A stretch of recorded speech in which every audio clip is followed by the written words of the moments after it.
Hey everybody, this is Dylan with Unleashed Outdoors.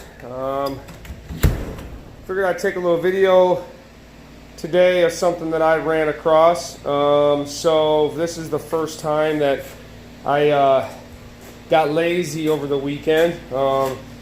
Instead of going and getting a basket of dry slab wood that I've been burning for most of the year, that's 10 to 15% moisture, I decided to go down and dig through the snow and pull out some oak that was processed, let me see, last spring.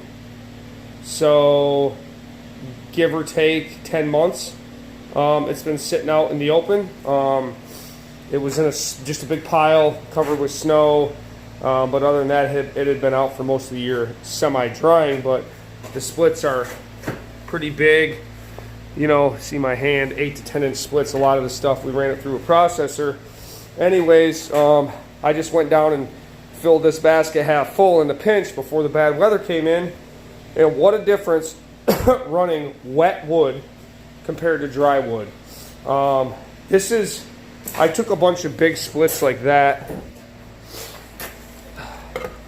And even though one side of the wood can look nice and gray and dry, when you split into it, it's beet red and wet. This is still 36% moisture, this oak is, which is high compared to the 15% stuff I've been burning. You can tell the ends aren't split at all. They're just gray, but they're not split. But on first appearance, the outside is nice and gray and it looks like it might be a little dry.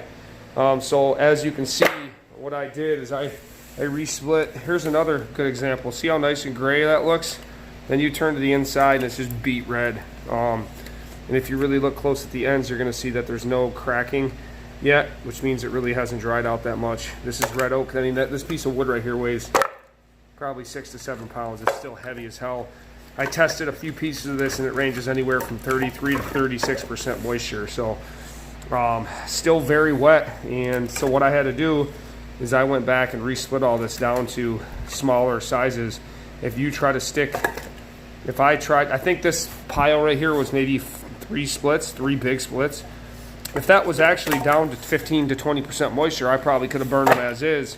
Matter of fact, I would have, but given that this is so wet and still really wet inside, it has to be broken down small because it has to break down to coals. And a piece this big is going to break down to coals a lot faster and not eat up your coal bed as opposed to a massive wet split like that. I struggled the first night. I put a big load of just regular splits in on top of a pretty decent coal bed actually. Let's see.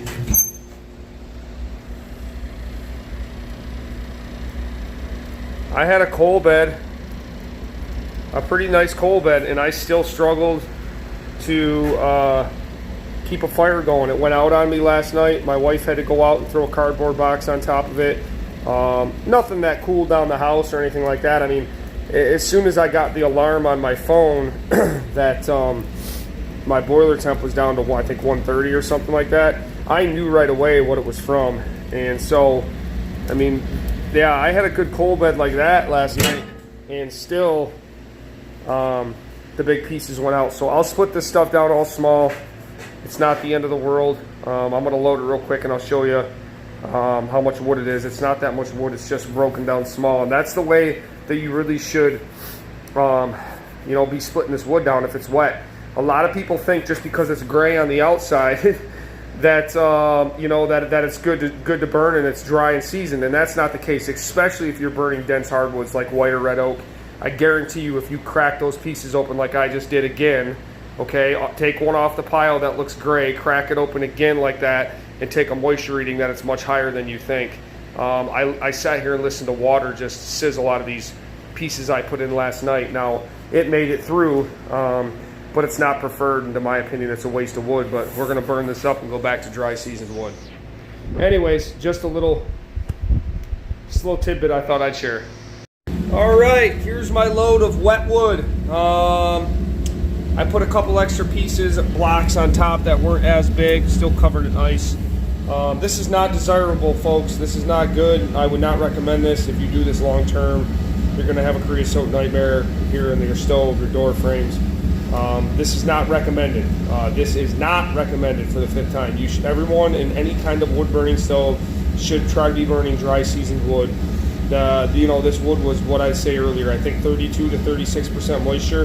That means 32 to 36% of what you see sitting there is freaking water. That is not good.